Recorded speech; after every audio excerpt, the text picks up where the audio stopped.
نہ ہو کہ میرا مخدوم جو ہے یہ نبی ہے. اور یہ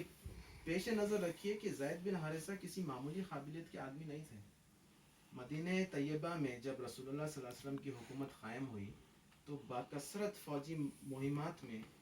آپ نے بھیجا، بکثرت فوجی مہمات کو جو آپ نے بھیجا ہے، اس کے سالار لشکر کمانڈر اینڈ چیف زید بن حارثہ رضی اللہ عنہ تھے. اس قابلیت کے آدمی تھے وہ، جو بعد میں ظاہر ہوئی ان کے. تیسرے حضرت ابو بکر صدیق رضی اللہ عنہ تھا. وہ نبوت سے قبل 20 سال سے رسول اللہ صلی اللہ علیہ وسلم کے گہرے دوست تھے، اور مکہ معظمہ میں سب سے زیادہ جن دو آدمیوں کی دوستی تھی ان میں سے ایک رسول اللہ صلی اللہ علیہ وسلم اور حضرت ابو بکر رضی اللہ عنہ کی. دوست کا بھی وہ ایک اپنے دوست کو پسند کر سکتا ہے، اس کے باتوں سے اتفاق کر سکتا ہے، لیکن اتنا معتقد نہیں ہو سکتا کہ وہ اس کو مان لے کہ یہ نبی ہے. یہ تو اسی وقت ہو سکتا ہے جب کہ آپ کے اخلاق کی انتہائی پاکیزگی اور بلندی کے وہ حائل ہو. ان کا بلا تعامل مان لینا یہ معنی رکھتا ہے کہ 20 سال کی مدت میں خوب اچھی طرح دیکھ کر وہ اس بات کے قائل ہو گئے تھے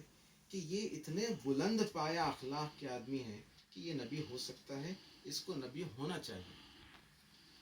حضرت علی رضی اللہ عنہ، ان کا نام میں نے پہلے اس لیے نہیں لیا کہ اس وقت وہ 10 سال کے تھے، لیکن 10 سال کا بچہ بھی جس کے پاس رہتا ہو، رسول اللہ صلی اللہ علیہ وسلم کے گھر میں ہی انہوں نے پرورش پائی تھی، تو 10 سال کا بچہ بھی جس کے پاس رہتا ہو اس کے عیب اور ثواب سے وہ اچھی طرح واقف ہوتا ہے. خصوصاً اتنا ذہین آدمی جیسے کہ رسول اللہ صلی اللہ علیہ وسلم کے زمانے نبوت میں حضرت علی رضی اللہ عنہ سے بہت سی خصوصیت ظاہر ہوئی. وہ اتنے ذہین تھے کہ ہم کہہ سکتے ہیں کہ ان کا اس بات کو مان لینا کہ آپ نبی ہیں، یہ اس کے بغیر نہیں ہو سکتا تھا کہ وہ بھی آپ کی انتہائی بلند اور پاکیزہ اخلاق کے قائل ہیں. اسی لیے عمل صالحاً کا مطلب یہ ہے کہ آدمی جس چیز کو پیش کر رہا ہے لوگوں کے سامنے، اس کی اپنی زندگی ٹھیک اس کے مطابق ہو. اگر وہ اتنی پاکیزہ کردار اور اخلاق کا آدمی ہو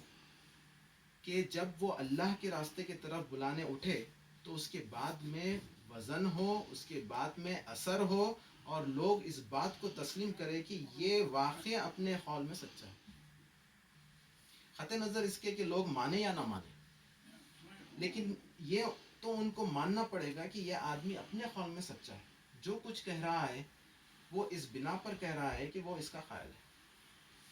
چنانچہ رسول اللہ صلی اللہ علیہ وسلم کا بدترین دشمن ابو جہل،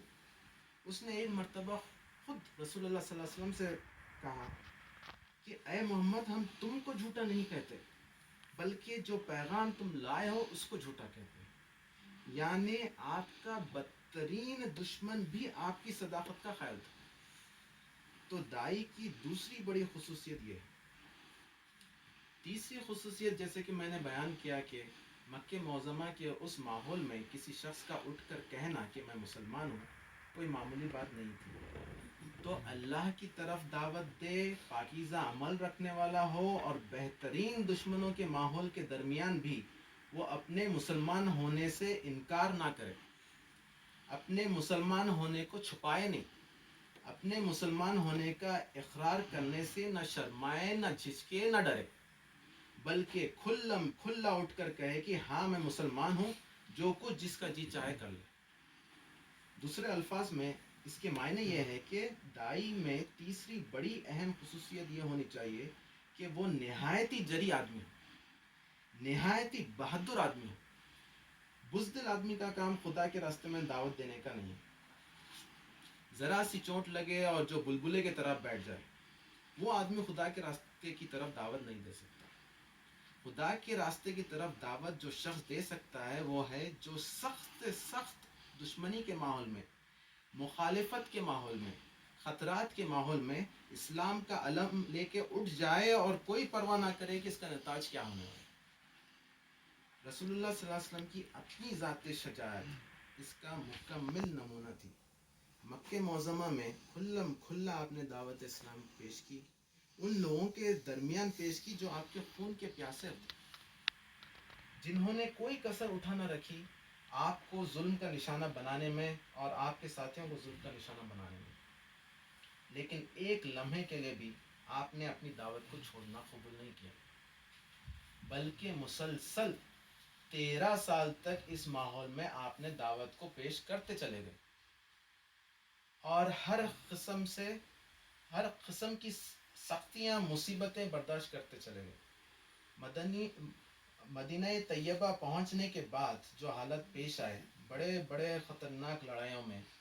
جہاں پہ بعض اوقات صرف تنہا آپ رہ گئے تھے یا 2-3 آدمی آپ کے ساتھ تھے، اس حالت میں بھی رسول اللہ صلی اللہ علیہ وسلم کا قدم کبھی پیچھے نہیں ہٹا تھا، بلکہ غزوہ حنین کے موقع پر جب کہ مسلمانوں کو تقریباً شکست ہو گئی تھی اور لوگ بھاگے چلے جا رہے تھے، اس وقت یہی نہیں کہ رسول اللہ صلی اللہ علیہ وسلم اپنے مقام پر رہے، نہیں بلکہ برابر آگے بڑھتے چلے گئے دشمنوں کی طرف، اور اس بات کو چھپایا بھی نہیں کہ میں کون ہوں۔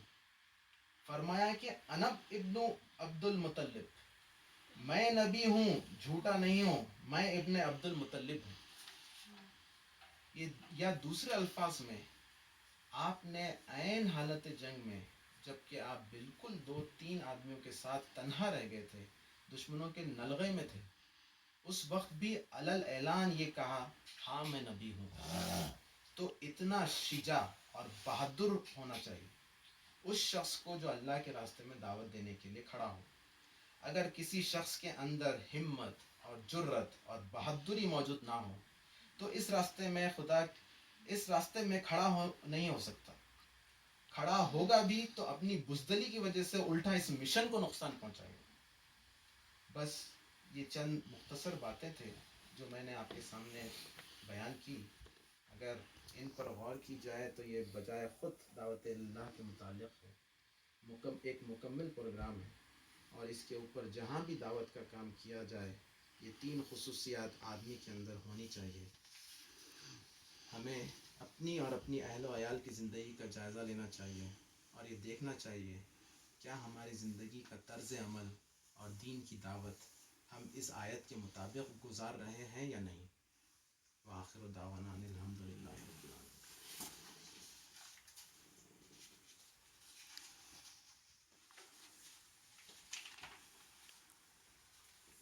الحمد للہ حمدا کثیرا والصلاة والسلام علی رسول اللہ ارسلہ اللہ شاہدا ونذیرا